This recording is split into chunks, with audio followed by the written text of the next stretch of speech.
I think it was so unkind, and they gave me no notice. They could have warned me or told me, had a conversation or given me some indication. But I think another thing, I feel almost maybe that will change with time, but I feel like it's out of my hands personally to change how directors act. But I do feel like as a teacher and as a former dancer, I can at least share my experience so that people don't feel so alone, because at the time I was so ashamed. I couldn't even tell my parents, and I definitely didn't tell my teachers. And I think that if I would have called my teachers and told them, that they would have helped me and supported me. But at the time I was just so embarrassed that I didn't, and I didn't ask anyone for help, and I felt terrible. And there were not many auditions left at that point, but the auditions I did go to, I felt so bad about myself. How was I going to dance well in an audition? And I think just like having awareness that this can happen to people, and it doesn't mean you're a terrible dancer. It doesn't mean you'll never dance again. It doesn't necessarily mean anything. It just happens, and it's okay. And it's okay to ask for help. I think just spreading that can be helpful to dancers who might be in the same situation. They don't have to feel like ashamed or it's their fault or they can't ask for help.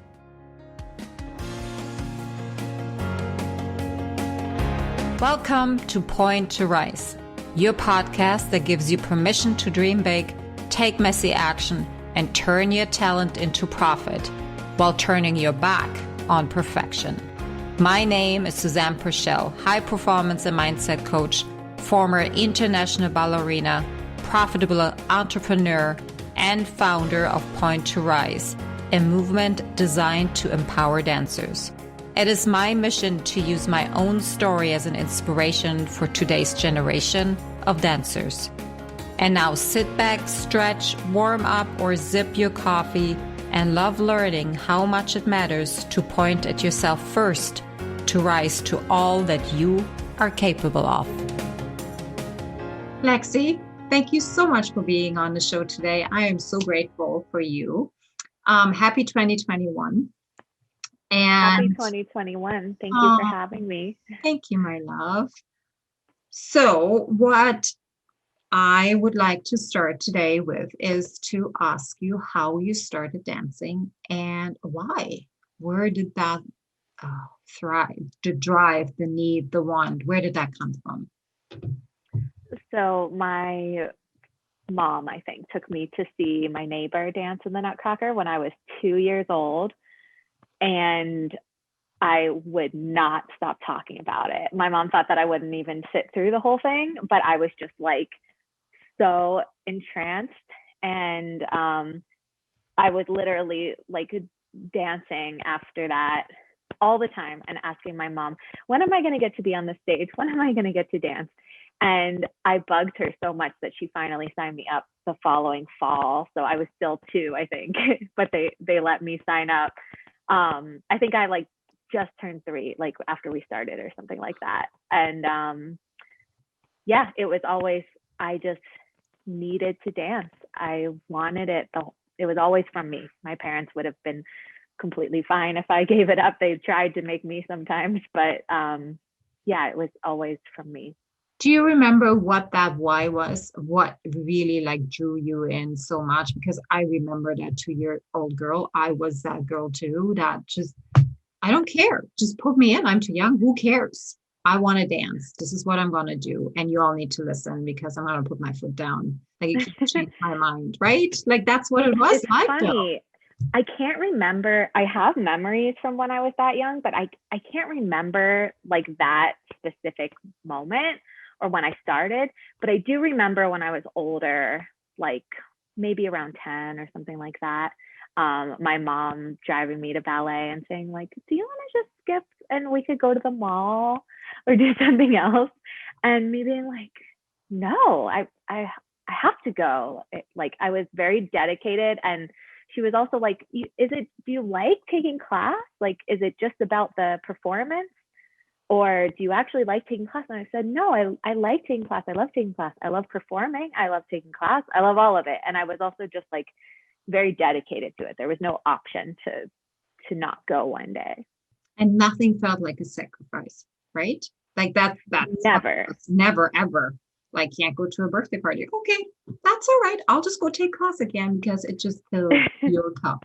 Mm-hmm. Yeah, I got to dance. I had no desire whatsoever to go to the prom. I was so happy to go to our gala instead. That's very special. That is so beautiful. All right, Lexi. You and we chatted prior to me pushing record. So I usually start the show out with how did you start? Where did you start? Why did you start? Let's talk about your path and your career a little bit. When did you decide to become professional, or was that something always in your heart that you knew you wanted to do? And what did that look like? What did your path look like till you started Virtual Ballet Intensive? Yeah, I always wanted to be a dancer. I didn't really know what that meant when I was young. I just knew I loved dancing and wanted to dance. And then when I learned what companies were, I knew that was definitely for me. And after I went to my first summer intensive, I loved it so much. And I figured that was what it would be like to be in a company. So I always wanted that. And I had this mindset. I think things changed a lot right around the time I graduated. But I had this idea in my mind that if you didn't get a job by the time you were 18, that you would never get a job. You were a terrible dancer or something like that. So I was like determined I needed to get a job by the time I was 18. And that didn't happen.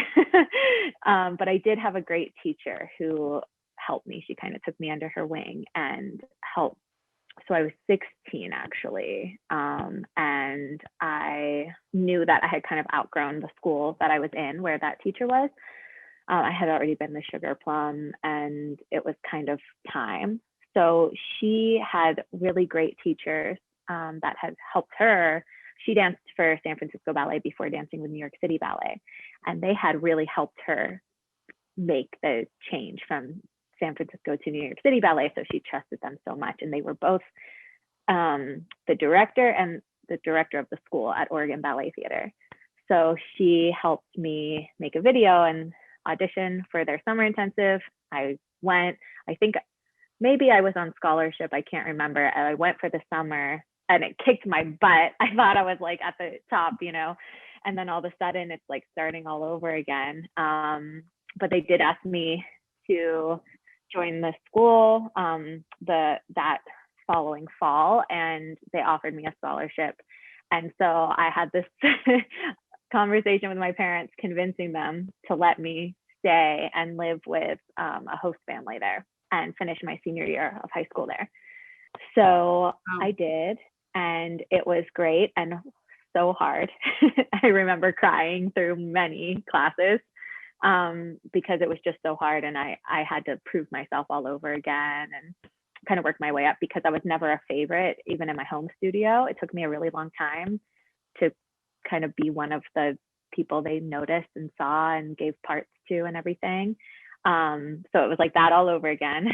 And the year after, they offered me, they called it professional division. So it's kind of like trainee.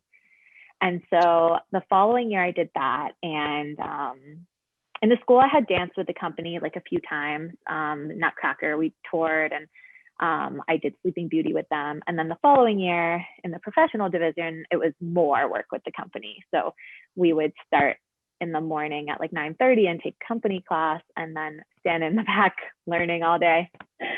And then yes. And then at night, 5:30, have our school class and have to do it all again. And it was so difficult, but I did amazing rep and I learned so much there, and I loved my teachers. Damara and Christopher were just amazing teachers, and they really demanded a lot out of you, and I loved that and appreciated it so much, and I pushed myself harder than I ever thought I could have, but I thought I was going to die. So I was really, really desperate to get a job after that. And because I knew they offered me apprentice the following year, and I knew it would be more of the same, and I couldn't survive it. So I did auditions and, the cattle calls, and it's so difficult. And it was right after the 2008 crisis. So they were cutting contracts and companies were closing. It's kind of like now, I think. But I happened to get an offer from the Israel Ballet, where I had never been. I had never heard of it until I auditioned. But they offered me a job and they wanted me to start immediately in May, which I couldn't do. But I told them I could start in August and they agreed and I accepted. And so in August, I flew to Israel for the first time and moved there. Wow. And and so I danced there for 3 years. And it was also great. And I really valued my time there. But I was like a snob, you know, when I was young, like the same way I thought I should have a job when I was 18. I thought I should be in a company with like nicer costumes, performed in nicer theaters and paid better. And, you know, I wanted all this stuff that I thought was more normal. So I was afraid if I stayed there, I would get stuck. And I was at the point that I would have to commit. I would either have to become a citizen and really commit to living there or leave. And so I had a lot of pressure from my family to leave too. They were not thrilled with me being so far away. So I came back and then had to go through auditions all over again. And it was really scary. I came back in July because that was when our contract ended. So it wasn't the time to audition. So I just had like a year of, it was really hard. I was like waiting tables and luckily I have family in New York City. So I slept on couches and auditioned for like 4 months in New York. And then I miraculously got a job after calling every single day with Sarasota Ballet. Oh, so I went there. Yeah. Yeah, it was really scary. I was afraid if I didn't get something, you know, I would just, I don't know, quitting was never an option, but I really didn't know what I would do. So it was really scary. And by the skin of my teeth, I got something. So I moved to Sarasota and I danced there for a few years. And it was actually, you know, I danced some nice ballets, but the whole time there was pretty much a struggle of the same way I fought to get in. I felt like I was kind of always fighting for my life there. And I eventually was fired after 2 seasons. And sorry, you said you were let go? Yes. Okay. And I'm sorry, go on. You know, it was horrible.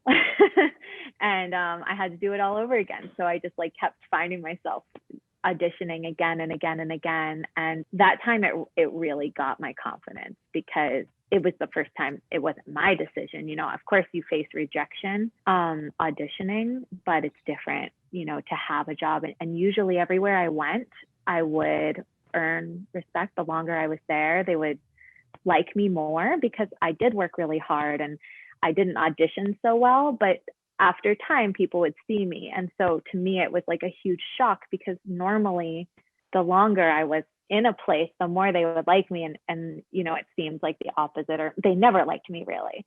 So it was really hard and I was really depressed and I had a hard time. And I did dance with Susanne Puerschel Ballet, which is more of a pickup company. So I did do that for a season. And then I ended up moving to Boulder because I had auditioned here and I really fell in love with the place. And so even though there was no job, I just moved here. And then I eventually like somehow snuck my way into the company. So I danced there for a few years and I retired at the end of, in June of 2018. That was a long story. That was a great journey though. You know, so what I love is that you were never afraid of, it's like, okay, this isn't working anymore. I'm going to go somewhere else. Okay, they let me go, which I would like to ask some follow-up questions if that's all right, because I just don't understand. And then, you know, you just never let anything get in your way. And I think that's just so beautiful. And that's how dancers are shaped though, aren't we? Like I feel, regardless what you throw in away, it's like, nope.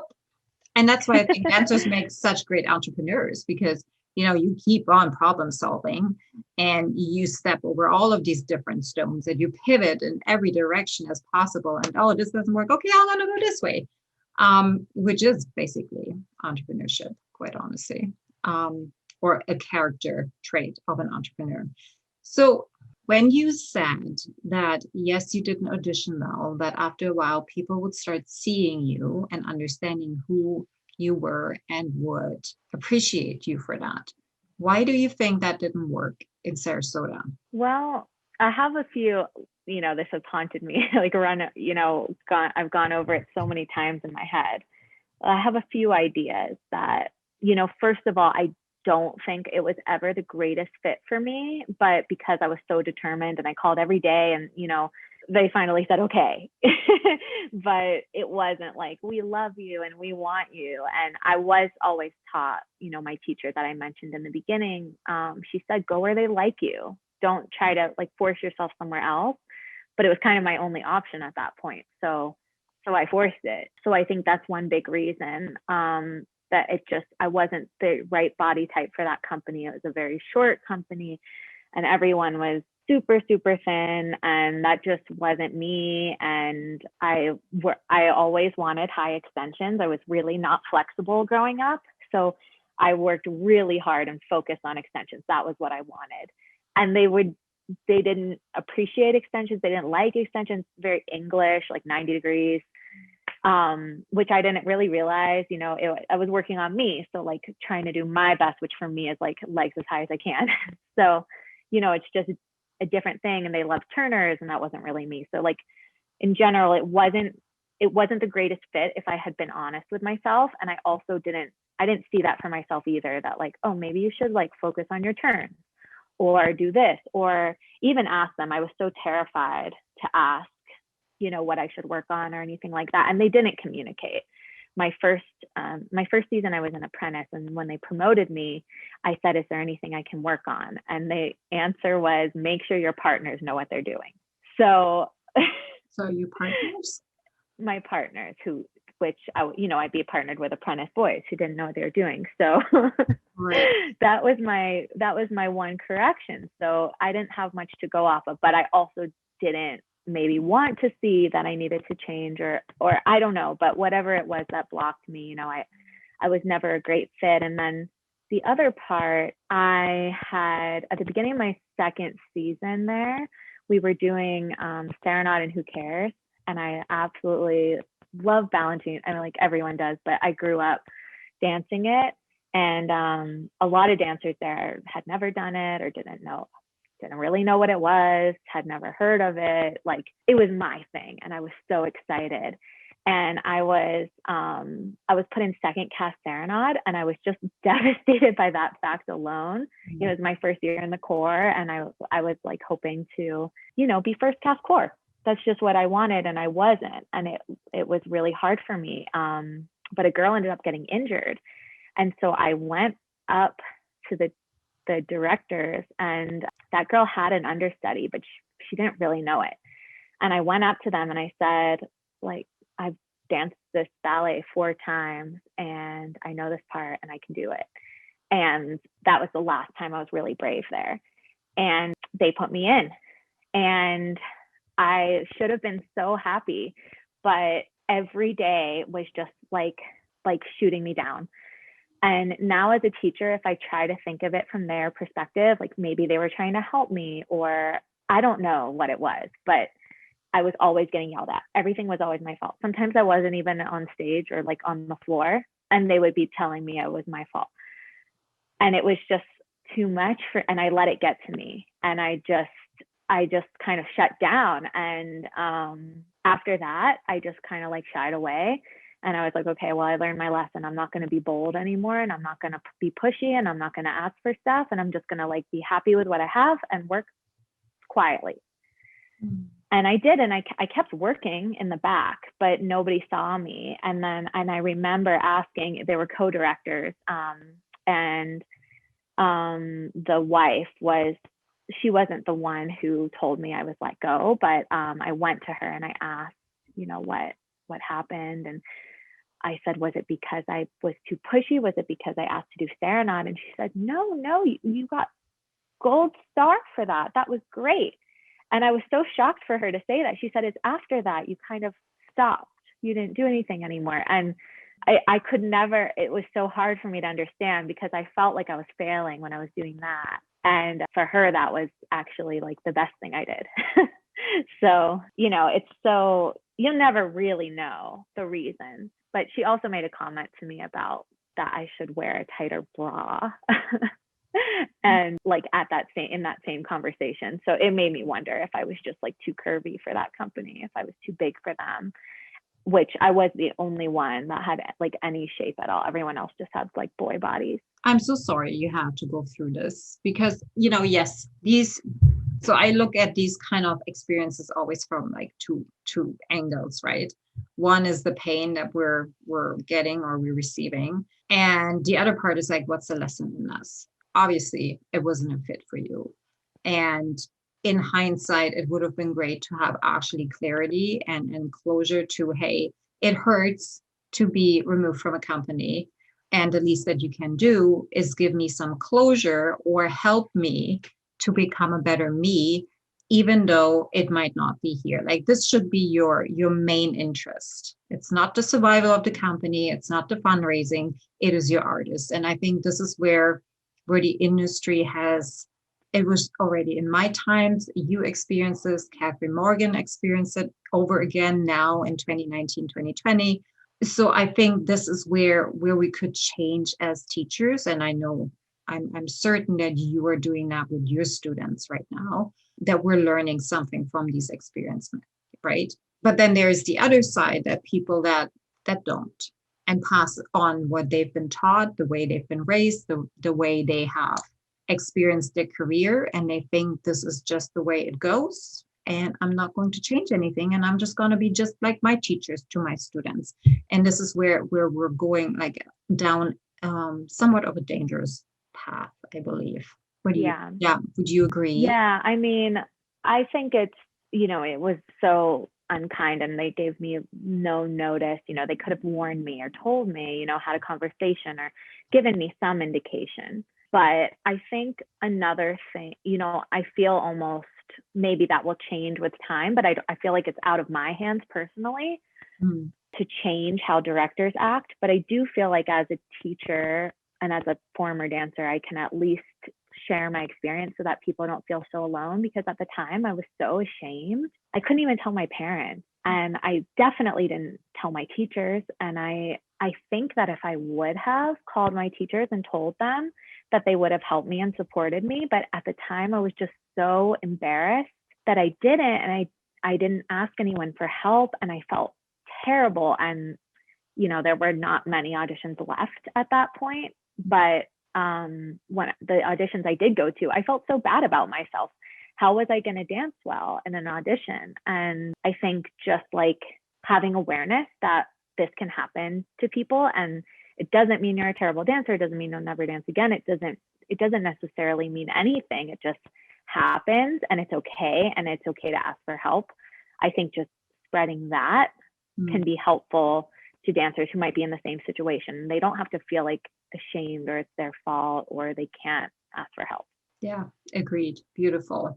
I can relate to that too, because I felt personally that just speaking up about what doesn't feel right, or what, where you are kind of under the table, covered in shame.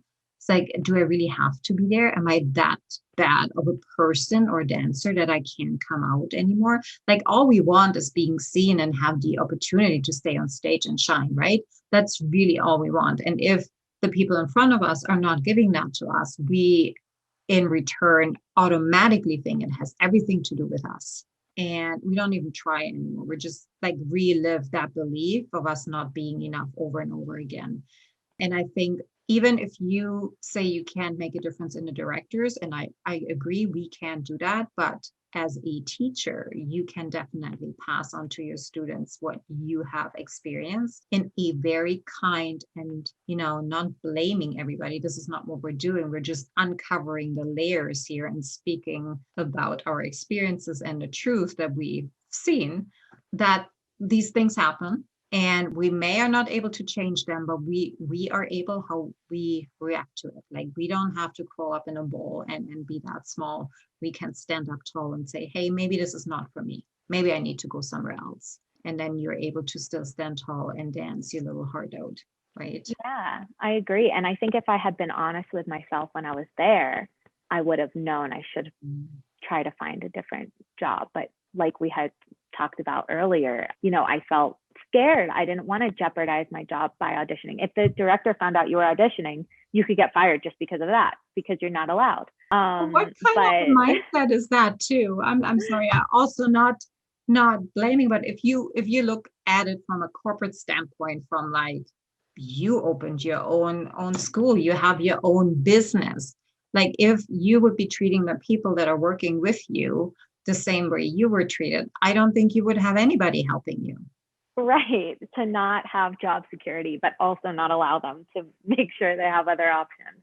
Right. That is really how it was. And I heard of people all the time getting in trouble for doing auditions. So yeah, I was afraid. And I had a friend who, we were in a similar boat. I think he also felt like he never really was seen there. And he did audition and he got a job somewhere the same year, and he got out. And so, I just think like how different would have my confidence have been if it had been coming from me. I'm going to audition and get a different job, as opposed to, well, I have no job now and I'm desperate. Right. It's when we act from that mentality of lack, that feeling of I'm not enough, I don't have enough. You attract more of that because we just can't get out of that energy. Totally get it. Okay. So I guess I kind of left out. I had never really wanted to teach. I taught during the summer sometimes because we were on layoff, and I would go home and teach at my old studio. It's hard as a young teacher. I think now it's better. They have training programs and things like that. But as a young teacher, not really knowing what I'm doing, of course, they have you teach the babies and they walk all over you. And so it wasn't really a good experience for me. But when I was let go of Sarasota Ballet, I just needed to do something. And so I loved yoga. I was really into yoga, and I had been practicing for a few years, like pretty regularly. And I had a teacher there that I loved, and she asked me to do her teacher training. So I did, and I trained in yoga. And that was when I felt more like I learned how to teach, because you can know so much about ballet without necessarily knowing how to teach it. And I think like even amazing dancers aren't always necessarily good teachers, especially if they're naturally talented, but they don't know what it's like to not know how to do it. So I think that training really helped me, and I started teaching yoga. And then when I moved to Boulder, I came here with no job at all. So I picked up some yoga classes, and then it was just made sense to start teaching ballet because I had all this experience. And so that was when I really started teaching ballet. And then when I ended up dancing with the company, it's just a part-time company. So I kept teaching, and I was actually teaching quite a lot. And it's funny because I was really adamant while I was dancing full-time that I wouldn't have another job, and I didn't want to teach. But I think teaching actually helped my dancing a lot. It helped me realize a lot of things about my dancing. So a part of me wishes I hadn't been so stubborn about that, because I think it really helped me, and it also would have been good to have some extra money. But I was so exhausted all the time. I didn't want to take anything away from my dancing. But anyway, so I was teaching like quite a bit since I moved to Boulder. And then when I retired, I just started teaching a lot more and really loving it. And then of course, when COVID hit, I had some students so devastated by their summer intensives being canceled. And so we started doing some Zoom privates, and that was like the first experience with Zoom. I was also really inspired by one of my yoga studios that made a switch super fast to Zoom. They were like the first ones offering their classes even before they had to shut down. They were offering them for people who weren't comfortable to come into the studio. So that was really cool to see that, and that inspired me to like also make the switch pretty fast. And so I was doing privates with some of my students. One in particular did really well with Zoom privates. It was just something about I don't know, maybe having an audience, like her mom watching, or having just like very focused attention, but she just thrived with it. And she was very upset because it was going to be her first summer away, and her intensive moved on to Zoom. And then another student of mine, the same. And I love them both. I love all my students, but two really special ones. And so I was trying to think of a way, like what could like give them something to like still love dancing, still love about dancing. Because it's hard to be alone in your room doing ballet. And so I saw that Megan Fairchild posted on her Instagram that she was offering private lessons. And so I sent her a direct message, and I really didn't expect her to respond. I figured she gets so many. But I asked her if she would teach a class for a bunch of my students on Zoom. And she said yes. And I was so excited that she actually wanted to. And so we set it up, and I just did this Zoom class, and there were like 20 kids, and it was great. It was so much fun.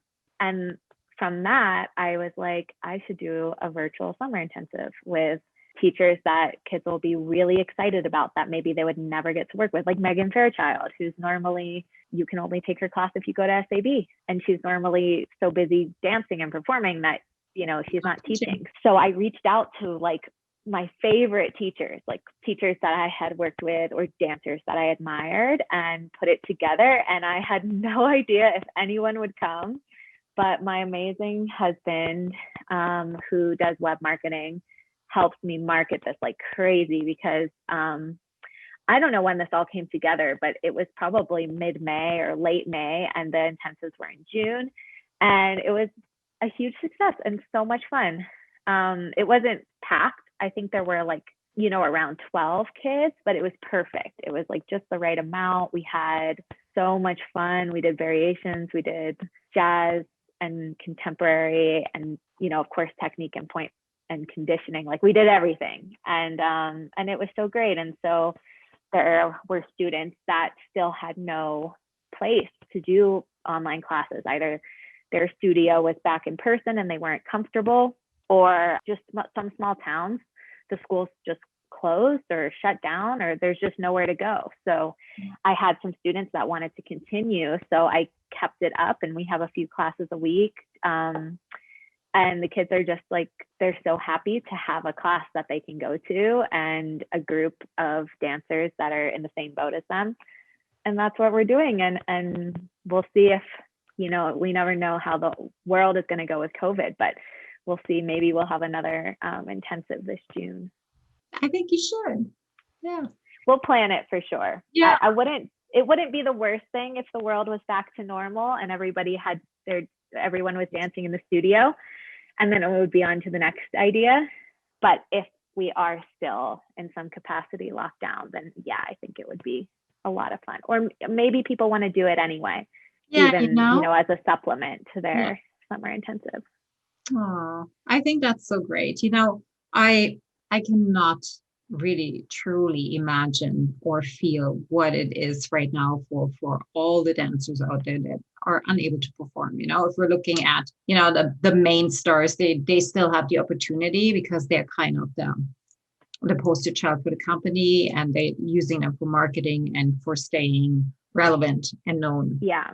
But everybody else is cut off, jobless, working at Target. I don't know. There are some beautiful things coming out of it. And it's that switch of a mindset where you're like, okay, now what? I can sit here and wait until everything starts back up, or I can actually go and make some money. And that's okay too. That's actually not a dirty thing, even though I'm an artist. I can still do that, and maybe find some joy, and another door opens on the other side. Maybe a side gig opens up for you. So I think that's so beautiful.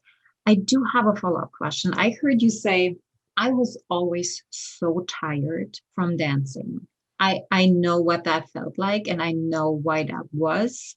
But I want to hear your side. Like, do you really know why you were always so tired and you didn't have, like, let's say, the space for like thinking or doing anything else? Yeah. I think part of it is definitely mental. I would go to yoga after ballet, and I would be really tired when I went to yoga, but I always felt better after I did it. So I would go just to like, that was my only form of cross training. That was all I did. We didn't have like, they didn't offer anything. So, a yoga membership's like as cheap as it gets to do some cross training. Plus I enjoyed it. I didn't really like going to the gym or things like that. But, I think a lot of it was mental, that, it does take a lot out of you to be in a studio all day and, learning choreography and trying to like play the mental game, of like, how can I be the best or be the one they want or whatever. I was really just afraid to sap any energy away from that if I did too much, if I was teaching all night, that the next day I would be more tired and I wouldn't be able to dance as well. And what I couldn't see then, which now I really appreciate, is that if you're too focused on one thing all the time, that it can actually like smother it. And I think if I had something else going on, that it would have been like a healthy distraction, or, just you can kind of rest in different ways. Like doing something else, even if you're not actually resting, can maybe be restful just to like change it up a little instead of like all dancing all the time. So now I can appreciate that by doing some different things, you can have more energy to do more, as long as it's just not the same all the time. So here's my question. Did you know back then where your energy came from? No. No. See, me neither. Like I thought that my energy is gonna come from some carbs, and my energy is gonna come from sleep. And these were my two sources of energy. So I would eat carbs when I was really, really low, and when I went through my like the super skinny phases, and I would sleep a lot, mainly on any given free point I had during my days or my weeks. I would sleep. And I would never allow myself to ask a better question. It's like, hey, maybe there are different sources of energy. Like if my cup's empty, how can I refill it? And it is the way that diversity that I found was never really allowed or encouraged to look into, that we can, to be a great dancer, allow yourself to be knowledgeable in every other field too. You're not a traitor, or you're not worse, or you're not going to be deprived of your success because you're putting an hour a day, 2 hours a day to something else that also fills your soul, that will fill your cup. And this serving, this wanting to give from that empty kind of state of mind, that is where the real exhaustion, the burnout really sets in. I think that's what I've learned. No, I agree. I loved dancing so much, and that was always my favorite thing, that I was kind of like unwilling to find anything else. I didn't want to go to college. That just wasn't for me. I refused to like find something else. I just didn't want to. I wouldn't see it. Yeah. And this is where I think like going through all the layers of self-development and understanding ourselves back then and understanding us now, and being able to voice that to the students that you're coming in contact with is so imperative, because you're shaping that new generation that is going into the theaters, into the companies. And if they have a better springboard to be more and really like tap into their full potential, I think there's nothing more beautiful. And not like, I would even go so far and say such a big gift that you can give them, Yeah, I think if I had something else, that it wouldn't have been so difficult. Like when the casting went up and I didn't have the parts I wanted, or, when things weren't going great at work, I would at least have something else that could bring me joy, instead of just feeling miserable about it and having, I had my lovely husband, now boyfriend at the time, but you can't just like dump all that on another person. You need something for yourself. Beautiful. Yeah, true. I agree. Okay, look, to round things up, my last question here is your younger self, your 16, 17, 18-year-old self. If you could go back, like right now, what would you tell her? I think I think I would say that you don't have to be perfect to be worthy, and to have more confidence that you can work hard and keep improving, but you don't have to feel like you're not good enough, or you don't have to worry about, what other people are doing. You just have to do what you're doing and try your best, and don't be afraid to ask for help. I think, I put a lot of pressure on myself to just try to be the best and then feel ashamed if I wasn't, instead of like knowing that you can be a work in progress and you can still perform and you can still, get jobs and do all sorts of stuff. Wow. You said two things. Like I can so relate to the chase of the perfect, when what that felt like all the time, where we didn't allow ourselves to be a work in progress. The actual being a work in progress, I don't think was ever something that I considered. I believed getting out of school, I had to be perfect. I have no room for learning anymore. And that's a beautiful message. So keep learning. It's good. We're good. We're always learning. All right, Lexi, thank you so much for your time. I really appreciate it. Thank you for everything you do. And two things, tell us where we can find you. And we're going to also link that to the show notes. And what are you having coming up now? Like what's Lexi doing? Well, thank you so much for having me. You can find Virtual Ballet Intensive on Instagram at Virtual Ballet Intensive or balletintensive.com. And we have tomorrow, we start, January 4th. We start our next session we have 8-week sessions of classes. So then the next will start end of February. So you can take classes in little chunks, weekly classes, and then our intensive to be announced soon in June. Awesome. Thank you, my dear. All right. Thank you so much for being here. So grateful for you. Mwah. Thank you, Susanne. Bye. Okay, my love. Thank you so much for listening. If this message resonates with you, please pass it on to someone who needs to hear this right now. And if you like what you've heard, your feedback will go a very long way.